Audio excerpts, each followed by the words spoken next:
தேனீக்களுக்கு கணக்கு தெரியுமா? என்னப்பா கேட்கவே ஆச்சரியமாக இருக்குல்ல?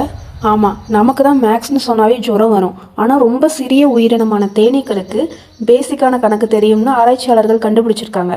அதை பற்றி தான் இன்றைக்கி வீடியோவில் பார்க்க போகிறோம்.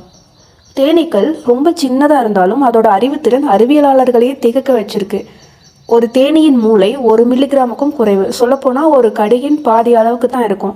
இதில் 10 லட்சத்திற்கும் குறைவான நரம்பு செல்கள் மட்டும்தான் இருக்குது. இருந்தாலும் அதோட சிந்தனை திறன் ரொம்ப கூர்மையானது. பல வருஷமாக ஆராய்ச்சியாளர்களுக்கிடையே ஒரு சந்தேகம் இருந்தது.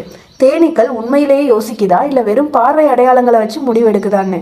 இதுக்கு முன்னாடி நடந்த ஆராய்ச்சிகளில் தேனீக்களால் கூட்டல், கழித்தல் மற்றும் 0 என்கிற எண்ணை கூட புரிஞ்சிக்க முடியும்னு தெரிய வந்துச்சு. ஆனால் சில பேர் இதை சந்தேகத்தோடு பார்த்தாங்க. இந்த சந்தேகத்தை தீர்க்க அறிவியலாளர்கள் ஒரு புதிய டெஸ்ட் பண்ணாங்க. தேனீக்களுக்கு வெவ்வேறு எண்ணிக்கையிலான கருப்பு வடிவங்களை காட்டினாங்க.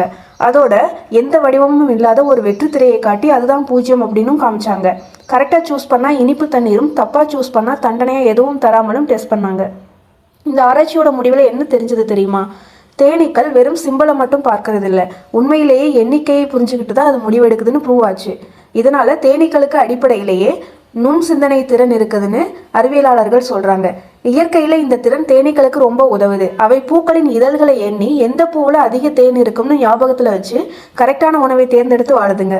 இப்போ மனசுல ஒரு கம்பேரிசன் பார்ப்போம். ஒரு சராசரி மனித மூளையின் எடை 1100 கிராம்ல இருந்து 1400 கிராம் வரை இருக்கும்.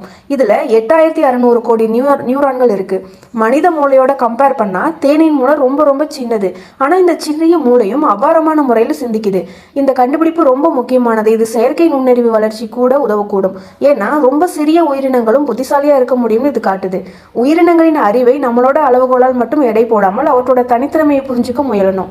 இந்த வீடியோ உங்களுக்கு பிடிச்சிருந்தா லைக், ஷேர் மற்றும் சப்ஸ்கிரைப் பண்ணுங்கள். நெக்ஸ்ட் வீடியோவில் பார்ப்போம்.